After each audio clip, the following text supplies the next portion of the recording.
We're going to have Shabbos everyone, Shabbos Achron Mevorchim Iyar, Shabbos following Pesach, Mashiach Suda. So we know that in the month of Tishrei, after we finish Simchas Torah, it's the custom in Chabad to call out, Yaakov holach hadarka, Yaakov goes on his way. You know the difference between the avoda of Tishrei and Nisan is that Tishrei, the avoda is milmata l'mayla, from below up.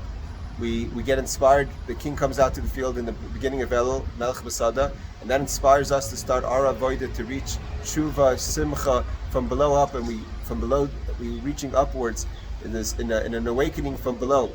And because it's all the avoda that we've achieved on our own, so when it comes the end of Tishrei, the end of Simchas Torah, Yaakov feels lost.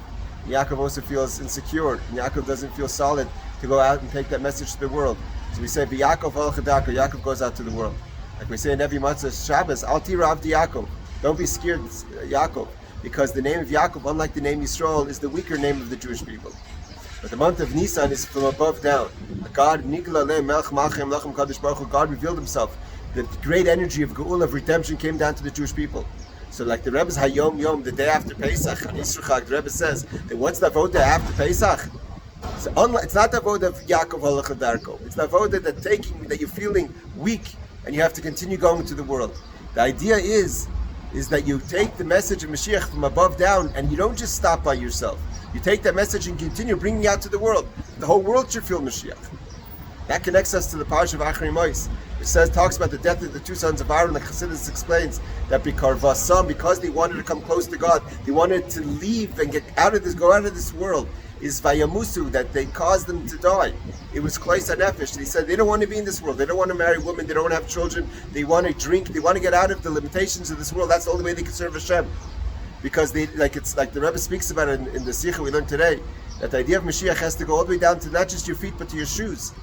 That you bring Mashiach Mamish into the most mundane place. We're not going to eliminate the world. We're not going to eliminate darkness. We're going to transform darkness. Mashiach is going to be, like it says in today's Sota, that it says by Avram Avinu, that by Yikra, Altik Vayikra, Vayakri, he made every single person scream out that Hashem, there's one God. And Mamish, to change the people from within as they are, that they recognize Hashem, they recognize Geula, they recognize Mashiach.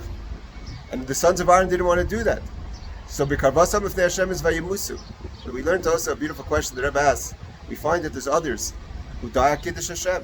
We find that there's also the death of a Nishikim, of kiss. God kissed Moshe Rabbeinu, kissed Aaron, kissed Miriam, and that's an expression of them leaving this world from a great revelation. So if the idea is like it says in this week's parasha, you're supposed to live in this world. So what was the sin? Why was Moshe's death any different than Nadav and Avihu? So the Rebbe quotes the Ohr HaChaim, an amazing idea, that a person has to live in this world and your job is to reveal godliness in this world. But sometimes what's demanded, that how do you do your avoda? How do you serve Hashem? How do you reveal godliness? How do you bring the message of Mashiach? Is specifically through Kiddush Hashem. And how do you know? If the kiss comes to you. Nadav and Avihu went to the kiss. Moshe lived his life, Rabbi Kiva lived his life. When the moment came, the kiss came from Hashem, that was the sign that it's finished. And the Rebbe says that's a guide for all of us. That a person has to live in the world, and the person has to be active, and the person has to be penetrating, bringing it down to the shoes and to the feet, the message of Mashiach, especially after Pesach, the message of Geula. But if the kiss comes to you, if it's your moment, then you go besimcha. And I just want to finish off that, this is talking about the Gemara Soita of today. It also talks about the difference between Yehuda and Shimshon. It says Yehuda, they both went to Timnah. So one, it says, went down to Timnah, one went up to Timnah. So it says that when that Shimshon, that was going to a dark place, and he was going to meet a non-Jewish woman, that's for him, that was a descent, that was going downwards. Yehuda was going to meet Tamar, and from Tamar comes kings, comes David HaMelech, that's going upwards. Sometimes we're going to the same place, but our intentions, how we understand what we're doing, the intentions have to be right. Our idea is we have to live in this world and bring Geula, bring redemption, bring godliness. But the question is, are we doing it in a way of an elevation? Are we making the place holier? Or are we running away, sometimes either running towards God and leaving this world, or sometimes running towards other things that we shouldn't be going to?